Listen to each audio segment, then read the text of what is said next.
ಯದಂಗ್ರಿ ಕಮಲಧ್ವಂದ್ವಂ ತಾಪತ್ರಯನಿವಾರಕಂ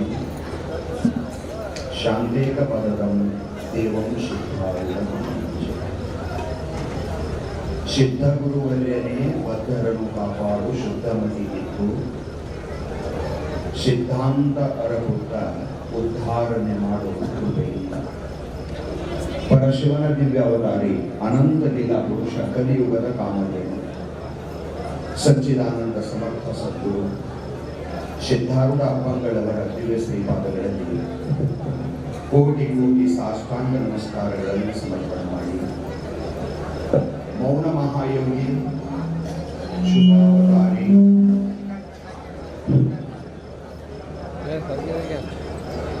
ಮೌನ ಮಹಾಯೋಗಿ ಶುಕಾವತಾರಿ ಸ್ಥಿತಪ್ರಜ್ಞ ಸದ್ಗುರು ಗುರುನಾಥಾರೂಢ ಅಪ್ಪಂಗಳವರ ದಿವ್ಯ ಶ್ರೀಪಾದಕ್ಕೆ ಕೋಟಿ ಕೋಟಿ ಸಾಷ್ಟಾಂಗ ನಮಸ್ಕಾರಗಳನ್ನು ಸಮರ್ಪಣೆ ಮಾಡಿ ಗುರುನಾಥಾರೂಢಪ್ಪನ ತ್ರಿಕರಣಪೂರ್ವಕ ಸೇವೆಯನ್ನು ಮಾಡಿ ಪರಿಪೂರ್ಣ ಗುರುಕೃಪೆಯೇ ಈ ರೂಪದಲ್ಲಿ ಇವತ್ತ ವೇದಿಕೆಯ ದಿವ್ಯ ಸನ್ನಿಧಾನದಲ್ಲಿ ವಿರಾಜಮಾನವಾಗಿರುವುದು ನಮ್ಮೆಲ್ಲರ ಭಾಗ್ಯ. ಆರೂಢ ಗುರು ಪರಂಪರೆಯ ಹಿರಿಯ ಚೇತನ ಪರಮದೈವ ಸದ್ಗುರು ಶಿವಾನಂದ ಭಾರತಿ ಅಪ್ಪಂಗಳವರ ದಿವ್ಯ ಶ್ರೀಪಾದಗಳಲ್ಲಿ ಅನಂತ ನಮಸ್ಕಾರಗಳನ್ನು ಸಮರ್ಪಣೆ ಮಾಡಿ ಪರಮ ಪೂಜ್ಯರು ಪಾವನ ಮೂರ್ತಿಗಳಾಗಿರುವ ಶ್ರೋತ್ರಿಯ ಬ್ರಹ್ಮನಿಷ್ಠ ಅಭಿನವ ಸಿದ್ಧಾರೂಢ ಅಪ್ಪಂಗಳವರ ದಿವ್ಯ ಶ್ರೀಚರಣಕ್ಕೆ ನಮಿಸಿ ಇವತ್ತಿನ ಸಭೆಗೆ ಅಹೋಭಾಗ್ಯ ಎನ್ನುವಂತೆ ಮಹಾನ್ ವಿದ್ವಾಂಸರು, ಅದ್ಭುತ ಪ್ರವಚನಕಾರರು, ಶ್ರೇಷ್ಠ ಚಿಂತಕರು, ಪರಮ ಪೂಜ್ಯರಾಗಿರುವ ಮಹಾಮಂಡಲೇಶ್ವರ ಅಭಿಷೇಕ ಚೈತನ್ಯಜಿ ಮಹಾರಾಜರ ದಿವ್ಯ ಶ್ರೀಚರಣಕ್ಕೆ ಸಾಷ್ಟಾಂಗ ನಮಸ್ಕಾರಗಳನ್ನು ಸಮರ್ಪಣೆ ಮಾಡಿ ಕಾಡರಕೊಪ್ಪದ ದಯಾನಂದ ಸರಸ್ವತಿ ಅಪ್ಪಂಗಳವರ ದಿವ್ಯ ಶ್ರೀಚರಣಕ್ಕೆ ವಂದಿಸಿ ಹರಡಿಗಟ್ಟಿಯ ನಿಜಗುಣಪ್ಪಗಳ, ಜಮಖಂಡಿಯ ಸಹಜಾನಂದ ಅಪ್ಪಂಗಳವರ, ಮುಚಳಂಬಿಯ ಪ್ರಣವಾನಂದ ಅಪ್ಪಂಗಳವರ, ಹಂಪಿಯ ವಿದ್ಯಾನಂದ ಅಪ್ಪಂಗಳವರ, ವೇದಿಕೆ ಮೇಲೆ ವಿರಾಜಮಾನರಾಗಿರುವ ಎಲ್ಲ ಸಂಪೂಜ್ಯರ ಮಾತೆಯರ ದಿವ್ಯ ಶ್ರೀಚರಣಕ್ಕೆ ವಂದಿಸಿ ಕಾರ್ಯಕ್ರಮದಲ್ಲಿ ಪಾಲ್ಗೊಂಡಿರುವ ಪುಣ್ಯಾತ್ಮರೇ, ನಿಮ್ಮೆಲ್ಲರಲ್ಲಿಯೂ ಅನಂತ ಶರಣಾರ್ಥಿಗಳು. ಸಿದ್ಧಾರೂಢಪ್ಪನವರ 190ನೇ ಜಯಂತಿ, ಗುರುನಾಥಾರೂಢಪ್ಪನವರ 115ನೇ ಜಯಂತಿ ಮಹಾಮಹೋತ್ಸವ, ಸಿದ್ಧಾರೂಢಪ್ಪನ ಕಥಾಮೃತದ ಶತಮಾನೋತ್ಸವ ಮತ್ತು ಶಿವರಾತ್ರಿ ಮಹಾಮಹೋತ್ಸವ, ಹೀಗೆ ಹಲವು ಕಾರ್ಯಕ್ರಮಗಳು. ಆ ನಿಮಿತ್ತವಾಗಿ ನಡೆದು ಬರುತ್ತಲಿರುವ ಕಾರ್ಯಕ್ರಮ ಇವತ್ತು 6ನೇ ದಿವಸದ ಪ್ರಾತಃ ಕಾಲಿನ ಕಾರ್ಯಕ್ರಮ. ಮಹಾತ್ಮರೆಲ್ಲರೂ ಶಿವಾನುಭವ ಪೀಠದಲ್ಲಿ ವಿರಾಜಮಾನರಾಗಿದ್ದಾರೆ. ಇವತ್ತ ಚಿಂತನೆಗಾಗಿಟ್ಟುಕೊಂಡಿರುವ ವಿಷಯ ಬಹಳ ಸುಂದರವಾಗಿರ್ತಕ್ಕಂಥದ್ದು. ಶ್ರೀಮದ್ ಭಗವದ್ಗೀತೆಯ 3ನೇ ಅಧ್ಯಾಯದ 21ನೇ ಶ್ಲೋಕ. ಇದು ಭಗವಂತನ ಅಮರವಾಣಿ. ಗೀತಾ ಸುಗೀತಾ ಕರ್ತವ್ಯೋ ಕಿಮನ್ಯೇ ಶಾಸ್ತ್ರ ವಿಸ್ತರೈ ಅಂತ ಸ್ವತಃ ವ್ಯಾಸ ಭಗವಂತ. ಭಗವದ್ಗೀತೆ ಇದು ಮಹಾರಾಜ ಗ್ರಂಥ, ಇದು ಗ್ರಂಥರಾಜ. ಮಹಾರಾಷ್ಟ್ರದೊಳಗೆ ಆ ಭಗವದ್ಗೀತೆಯನ್ನ ಜ್ಞಾನೇಶ್ವರಿಯಾಗಿ ಬರೆದು ಗ್ರಂಥರಾಜ ಅಂತ ಕರೀತಾರೆ, ಜ್ಞಾನೇಶ್ವರಿ ಮಾವುಲಿ. ಆ ದಿಶೆಯೊಳಗೆ ಶ್ರೀಮದ್ ಭಗವದ್ಗೀತೆ ಅನುಪಮವಾದ ಗ್ರಂಥ. ಅದರಲ್ಲಿ 3ನೇ ಅಧ್ಯಾಯದ 21ನೇ ಶ್ಲೋಕ. ಪರಮಾತ್ಮ 20ನೇ ಶ್ಲೋಕದಲ್ಲಿ ಅರ್ಜುನ, ಜ್ಞಾನಿಯಾದರೂ ಲೋಕ ಸಂಗ್ರಹಾರ್ಥವಾಗಿ ಕರ್ಮವನ್ನ ಮಾಡ್ತಿರ್ತಾನ. ನೀ ಯುದ್ಧ ರೂಪ ಕರ್ಮವನ್ನ, ಅರ್ಥಾತ್ ಕರ್ಮವನ್ನ ನೀನು ನಿಕೃಷ್ಟ ಅಂತ ಅಲ್ಲಗಳಿಬೇಡ. ಜ್ಞಾನದಿಂದ ಯಾವ ಸದ್ಗತಿ ಆಯ್ತದೋ ಕರ್ಮದಿಂದನೂ ಅದೇ ಆಗ್ತದಪ್ಪ. ಆ ಮಾತನ್ನ ಬಹಳ ಸುಂದರವಾಗಿ ಹೇಳ್ಕೊಂಡು ಬಂದ ಪರಮಾತ್ಮ. ಆಗ ಸಂಶಯಾಪನ್ನನಾಗಿರುವ ಅರ್ಜುನನಿಗೆ ಜನಕಾದಿ ಮಹಾರಾಜರ ಉದಾಹರಣೆಯನ್ನು ಕೊಟ್ಟು, ಅವರು ಕರ್ಮದಿಂದಲೇ ಸಂಶಿತರಾಗಿರುವಾಗ ಕರ್ಮ ಮಾಡಲಿಕ್ಕೆ ನಿನಗೇನು ತೊಂದರೆ ಇದೆ? ಹೋಗ್ಲಿ, ಕರ್ಮ ಮಾಡಲಿಲ್ಲ ಅಂದ್ರೆ ಸಮಸ್ಯೆ ಏನಾಗ್ತದ ಅನ್ನುವ ಮಾತನ್ನ ಕೇಳಿ, ಲೋಕ ಹಾಳಾಗಿ ಹೋಗ್ತದ ಕರ್ಮಕ್ಕೆ ನೀವು ಮಹತ್ವ ಕೊಡ್ಲಿಲ್ಲ ಅಂದ್ರೆ. ಅದರ ಸಲುವಾಗಿ ಜಗತ್ತು ದೊಡ್ಡವರ ಅನುಸರಣೆ ಮಾಡ್ತದ, ಸ್ವಭಾವದ ಇದು. ನಮಗೆ ಯಾರು ದೊಡ್ಡವರಾದರೋ ನಾವು ಅವರಂಗೆ ಇರಬೇಕಂತ ನಮ್ದು ಸ್ವಾಭಾವಿಕ ಅನುಸರಣೆ ಇದು. ಮಾನವ ಡಾರ್ವಿನಿನ ಸಿದ್ಧಾಂತ ನೋಡಿರ್ಬೇಕು ನೀವು, ಮಂಗನಿಂದ ಮಾನವ.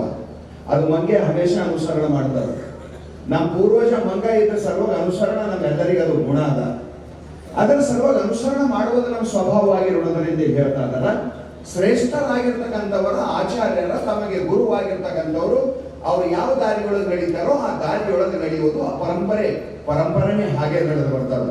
ಅದರ ಸಲುವಾಗಿ ನೀನು ಕರ್ಮಕ್ಕೆ ಹಿಂದೆ ಸರಿಬೇಡ. ಬಹಳ ಸುಂದರವಾದ ಮಾತು.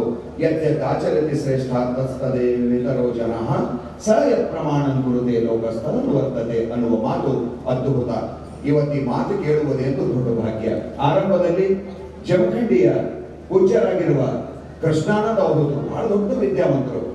ಜಮಖಂಡಿ ಸಹಜಾನಂದ ಅಪ್ಪಗಳ ಕೈಯಾಗ ಓದಿ ಅತ್ಯಂತ ಉಪನಿಷತ್ತುಗಳ ಮೇಲೂ ಗೀತೆ ಉಳಿದ ಯಾವುದೇ ಗ್ರಂಥ ಇರಲಿ ನಿರರ್ಗಳವಾಗಿ ಮಾತನಾಡುವಂತ ಪುಣ್ಯಾತ್ಮರು, ಶಾಸ್ತ್ರವನ್ನ ಆಳವಾಗಿ ಚಿಂತನೆ ಮಾಡಿರ್ತಕ್ಕಂಥ ಪುಣ್ಯಾತ್ಮರು ಜಮಖಂಡಿಯ ಕೃಷ್ಣಾನಂದ ಅವಧೂತರು ಉಪದೇಶಾಮೃತವನ್ನು ನೀಡಬೇಕಾಗಿ ಅವರ ಶ್ರೀಚರಣಗಳಲ್ಲಿ ವಿನಂತಿ. ಚರಾಚರಂ ತತ್ಪದಂ ದರ್ಶಿತಂ ಯೇನ ತಸ್ಮೈ ಶ್ರೀ ಗುರವೇ ನಮಃ.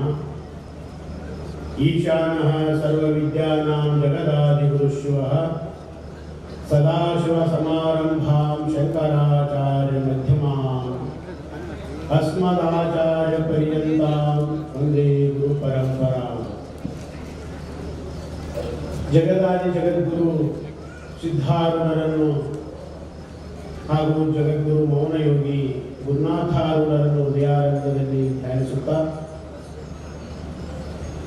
ಪರಮ ಪೂಜ್ಯರು ಶ್ರೋತ್ರಿಯ ಬ್ರಹ್ಮನಿಷ್ಠರು ಮುಮುಕ್ಷುಗಳ ಹಿತಚಿಂತಕರ ಅಸ್ಮದ್ಗುರು ಸದ್ಗುರುಗಳನ್ನು ಹೃದಯಾರಂಭದಲ್ಲಿ ಧ್ಯಾನಿಸುತ್ತಾ, ಯಾವ ಕಾರ್ಯಕ್ರಮದ ದಿವ್ಯ ಸನ್ನಿಧಾನ ಸ್ಥಾನವನ್ನು ವಹಿಸಿರುವ ಪರಮ ಪೂಜ್ಯರು ಶ್ರೋತ್ರಿಯ ಬ್ರಹ್ಮನಿಷ್ಠರು ನಡೆದಾಡುವ ಮಾತನಾಡುವ ದೇವರೆಂದೇ ಖ್ಯಾತನಾಮರಾಗಿರುವ ಇಂಚಲದ ಪೂಜಾ ಅಪ್ಪಾಜಿಯವರ ಚರಣಾರವಿಂದಗಳಲ್ಲಿ ಭಕ್ತಿಯ ನಮನಗಳನ್ನು ಸಮರ್ಪಿಸಿ,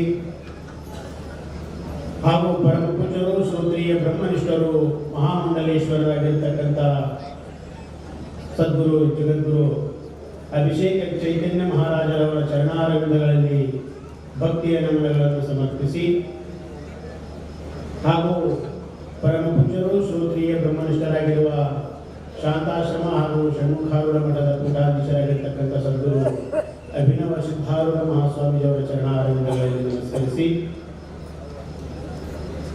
ಅವರಿವರೆನ್ನದೇ ವೇದಿಕೆಯ ಮೇಲೆ ವೇದಾಂತ ವೇದಿಕೆಯ ಮೇಲೆ ಸನ್ನಿಧಾನ ನೇತೃತ್ವ ಅಧ್ಯಕ್ಷ ಸ್ಥಾನವನ್ನು ವಹಿಸಿರುವ ಸರ್ವ ಪೂಜ್ಯರ ಚರಣಾರವಿಂದಗಳಲ್ಲಿ ನಮಿಸಿ, ಹಾಗೂ ವೇದಿಕೆಯ ಮೇಲೆ ಉಪಸ್ಥಿತರಿರುವ ಸರ್ವ ಪೂಜ್ಯರ ಹಾಗೂ ಮಾತೋಶ್ರೀಯವರ ಚರಣಾರವಿಂದಗಳಲ್ಲಿ ನಮಿಸಿ, ಈ ವೇದಾಂತ ವೇದಿಕೆಯ ವಿಶ್ವ ವೇದಾಂತ ಪರಿಷತ್ತಿನ ಅಧ್ಯಕ್ಷರಾಗಿರ್ತಕ್ಕಂಥ ಶ್ಯಾಮಾನಂದ ಪೂಜಾರಿ ಅವರನ್ನೇ ಮೊದಲು ಮಾಡಿಕೊಂಡು ಟ್ರಸ್ಟಿನ ಎಲ್ಲ ಸರ್ವ ಧರ್ಮದರ್ಶಿಗಳಿಗೂ ವಂದನೆಗಳನ್ನು ಸಮರ್ಪಿಸಿ, ಈ ಪುಣ್ಯಮಯ ಕಾರ್ಯಕ್ರಮದಲ್ಲಿ ಭಾಗಿಗಳಾಗಿರುವ ತಮ್ಮೆಲ್ಲರಿಗೂ ಕೂಡ ವಂದನೆಗಳನ್ನು ತಿಳಿಸುತ್ತಾ, ಲೋಕಮಾನ್ಯ ಗ್ರಂಥವಾಗಿರುವ ಶ್ರೀಮದ್ ಭಗವದ್ಗೀತೆ ಪ್ರಸ್ಥಾನತ್ರಯಗಳಲ್ಲಿ ಇದು ಒಂದು. ಪ್ರಸ್ಥಾನತ್ರಯಗಳಂದ್ರೆ ಬ್ರಹ್ಮಸೂತ್ರ, ನ್ಯಾಯ ಪ್ರಸ್ಥಾನ, ಉಪನಿಷತ್ತು, ಶ್ರುತಿ ಪ್ರಸ್ಥಾನ, ಶ್ರೀಮದ್ ಭಗವದ್ಗೀತೆ ಸ್ಮೃತಿ ಪ್ರಸ್ಥಾನ ಅಂತ ಹೇಳಲ್ಪಡುತ್ತದೆ. ಆ ಸ್ಮೃತಿ ಪ್ರಸ್ಥಾನದಲ್ಲಿ ಭಗವದ್ಗೀತೆಯಲ್ಲಿ ಬರ್ತಕ್ಕಂಥ ಇವತ್ತಿನ ಪ್ರಸ್ತುತ ವಿಷಯ 3ನೇ ಅಧ್ಯಾಯದ 21ನೇ ಶ್ಲೋಕವನ್ನು ಆಧಾರವಾಗಿರಿಸಿಕೊಂಡು ಎಲ್ಲ ಪೂಜ್ಯರು ಉಪದೇಶ ಮಾಡುವರಿದ್ದಾರೆ.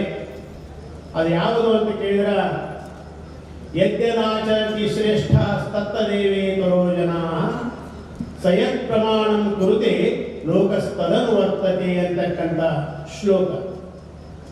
ಇಲ್ಲಿ ಭಗವಂತ ಹೇಳ್ತಾ ಇದ್ದಾನೆ, ಈ ಭಗವದ್ಗೀತೆ ಬಗ್ಗೆ ಹೇಳಬೇಕಂದ್ರೆ ಈ ಭಗವದ್ಗೀತೆ ಎಷ್ಟು ಭಾಷೆಗಳಲ್ಲಿ ತರ್ಜುಮೆಯಾಗಿದೆಯೋ ಅಷ್ಟು ಮತ್ಯಾವ ಗ್ರಂಥಗಳು ಆಗಿಲ್ಲ. ಅಷ್ಟು ಭಾಷೆಗಳಲ್ಲಿ ಭಗವದ್ಗೀತೆ ವ್ಯಾಖ್ಯಾನ, ಭಾಷ್ಯ, ಅನೇಕ ರೀತಿಯಿಂದ ಭಗವದ್ಗೀತೆಯ ಮೇಲೆ ಇನ್ನೂವರೆಗೂ ಟೀಕಾ ತಾತ್ಪರ್ಯಗಳು ಬರಿತಾನೇ ಇದ್ದಾರೆ, ಇನ್ನೂ ಮುಗುದೇ ಇಲ್ಲ. ಭಗವಂತ ಹೇಳ್ತಾನೆ, ಈ ಭಗವದ್ಗೀತೆ ಅಂದ್ರೆ ಇದು ನಾನು ಸ್ವತಃ ಹೇಳಿರ್ತಕ್ಕಂಥ ಮಾತಲ್ಲಪ್ಪ, ಎಲ್ಲ ಉಪನಿಷತ್ತುಗಳ ಸಾರವನ್ನೇ ನಾನು ಇದರಲ್ಲಿ ಹೇಳಿದ್ದೇನೆ ಅಂತ ಹೇಳ್ತಾನೆ ಭಗವಂತ. ಸರ್ವೋಪನಿಷದೋ ಗಾವೋ ದೋಗ್ಧ ಗೋಪಾಲ ನಂದನ ಪಾರ್ಥೋ ವತ್ಸ ಸುಧೀರ್ ಭೋಕ್ತ ದುಗ್ಧಂ ಗೀತಾಮೃತಂ ಮಹತ್ ಅಂತ ಹೇಳ್ತಾ ಇದ್ದಾನೆ.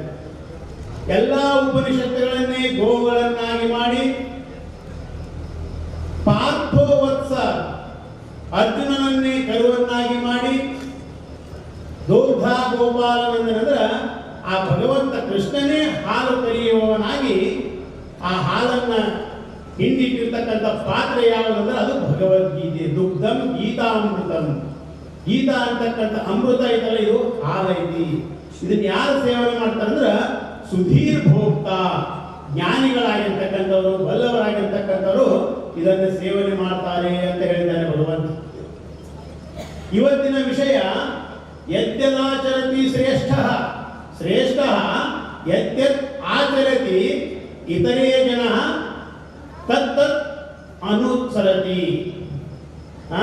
ಯಾವುದನ್ನು ಹಿರಿಯರಾಗಿರ್ತಕ್ಕಂಥವರು, ಶ್ರೇಷ್ಠರಾಗಿರ್ತಕ್ಕಂಥವರು, ಮಾರ್ಗದರ್ಶಕರಾಗಿರ್ತಕ್ಕಂಥವರು, ಗುರುಗಳಾಗಿರ್ತಕ್ಕಂಥವರು ಯಾವುದನ್ನು ಅನುಸರಿಸುತ್ತಾರೆಯೋ, ಯಾವ ಕರ್ಮಗಳನ್ನು ಅವರು ಮಾಡುತ್ತಾರೆಯೋ ಅಂತಂಥ ಕರ್ಮಗಳನ್ನು ನಾವು ಮಾಡಬೇಕು ಅಂತ. ಯಾಕಂದ್ರೆ ಹಿಂದಿನ ಶ್ಲೋಕದಲ್ಲಿ ಹೇಳ್ಕೊಂಡ್ಬಂದ್ರು, ಕರ್ಮಣೈವ ಹಿ ಸಂಸಿದ್ಧಿ ಮಾಸ್ತಾ ಜನಕಾದಯ ಅಂತ ಹೇಳ್ಕೊಂಡ್ಬಂದ್ರು.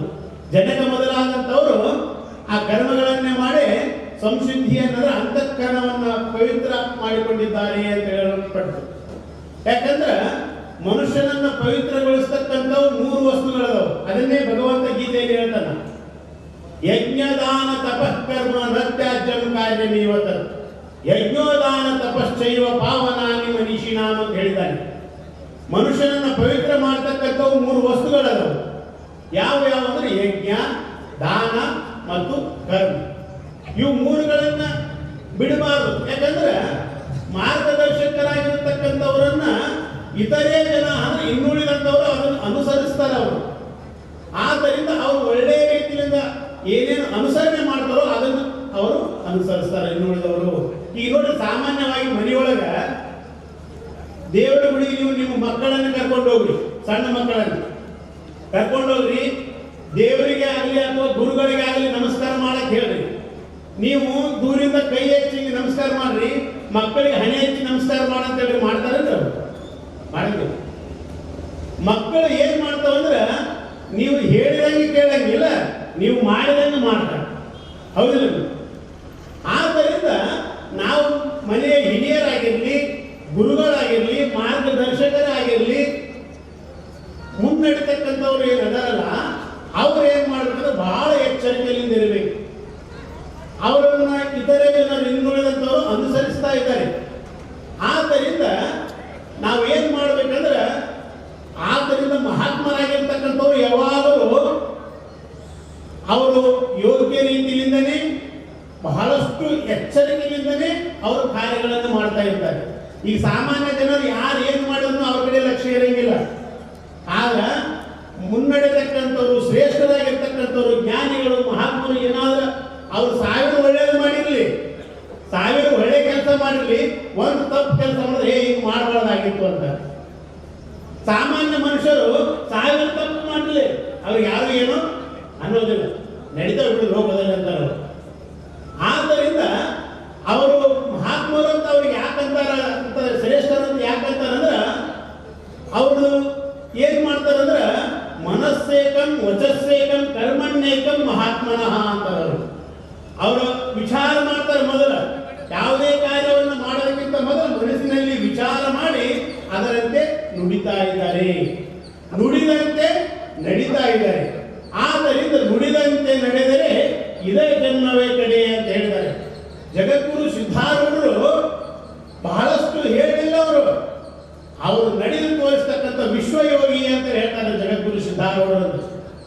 ಅಂತಹ ಜಗದ್ಗುರು ಸಿದ್ಧಾರೂಢರ ಒಂದು ಮಾರ್ಗದರ್ಶನದಲ್ಲಿ ನಾವೆಲ್ಲರೂ ಸಿದ್ಧಾರೂಢರ ಹೆಸರು ಹೇಳಿ ಇವತ್ತು ಅವರ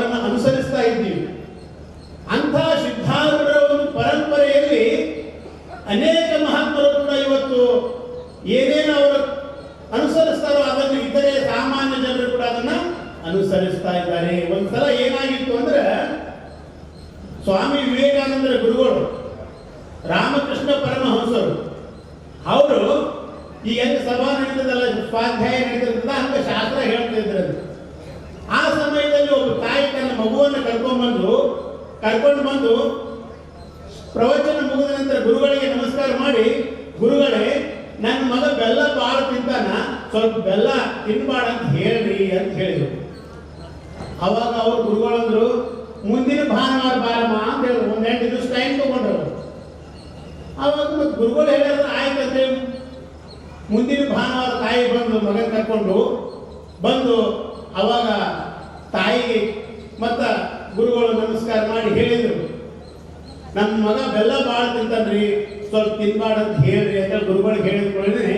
ಗುರುಗಳು ಹೇಳಿದ್ರು, ತಮ್ಮ ಬೆಲ್ಲ ತಿನ್ಬಾಡಪ್ಪ, ಬೆಲ್ಲ ತಿನ್ನೋದ್ರಿಂದ ಜಾಸ್ತಿ ಬೆಲ್ಲ ತಿನ್ನೋದ್ರಿಂದ ಹೊಟ್ಟೆಗೆ ಜಂತು ಆಗ್ತವ, ಬೆಲ್ಲ ತಿನ್ಬೇಡ ನೀನು ಅಂತ ಹೇಳಿದ್ರು. ಅವಾಗ ತಾಯಿ ಸುಮ್ಮನಿರ್ಲಿಲ್ಲ.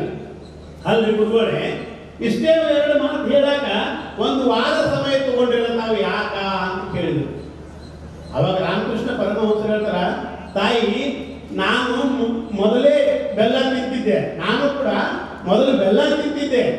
ನಾನು ಬೆಲ್ಲ ತಿನ್ನೋದು ಹುಡುಗ ತಿನ್ಬಾರ್ದು ಅಂತ ಹೇಳಿದ್ರೆ ಹೆಂಗಾಗ್ತದ, ಅದು ತಪ್ಪಾಗ್ತದ. ಆದ್ದರಿಂದ ನೀನು ಏನು ಓದು ಭಾನುವಾರ ಏನು ಹೇಳಿದಲ್ಲ, ಆವಾಗಿನಿಂದ ಇಲ್ಲಿ ತನಕ ನಾನು ಬೆಲ್ಲ ತಿಂದಿಲ್ಲ. ನಾ ಬೆಲ್ಲ ತಿಂದಿಲ್ಲ ಅಂತ ಮಗುವಿಗೆ ಈಗ ಬೆಲ್ಲ ತಿನ್ಬಾರ್ದು ಅಂತ ಹೇಳಕ್ ಬಂತು ಅಂತ ಹೇಳಿದ್ರಂತ ಮಹಾತ್ಮರು. ಹಂಗ ಈಗ ನೋಡ್ರಿ, ಮನೆಗೆ ನಾವೇನ್ ಮಾಡ್ತೀವಿ ಅಂದ್ರೆ ಯಾರ್ದೋ ಒಂದು ಫೋನ್ ಬಂದಿರ್ತದೆ. ಫೋನ್ ಬಂದಂತ ಸಮಯದಲ್ಲಿ ನೋಡ್ತೀವಿ, ಇವರು ಇವನ್ಯಾಕೆ ಫೋನ್ ಮಾಡಿ ಹೋಗ ಸುಮ್ಮ ಅಂತೇಳಿ ಹೆಂಡತಿ ಕೈಕೋ ಮಕ್ಕಳ ಕೈ ಕೊಟ್ಟು ಹೇಳ್ತೀವಿ, ಏನು ಇಲ್ಲ ಅಂತ ಹೇಳಿ ಹೊರಗೆ ಅಂತ ಹೇಳೋದು.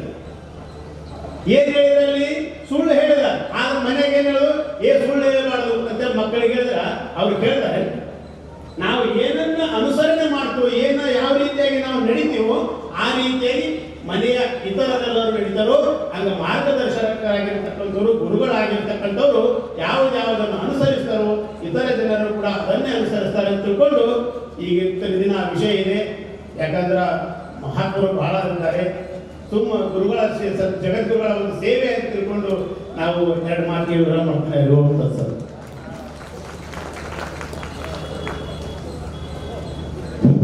ಪೂಜ್ಯರ ಶ್ರೀಚರಣಗಳಲ್ಲಿ ಅನಂತ ನಮಸ್ಕಾರಗಳು. ಇನ್ನು ಮುಂದೆ ಇದೇ ವಿಷಯವನ್ನು ಆಧರಿಸಿ ಪರಮ ಪೂಜ್ಯ ಮಾತಾಶ್ರೀ ಜೈ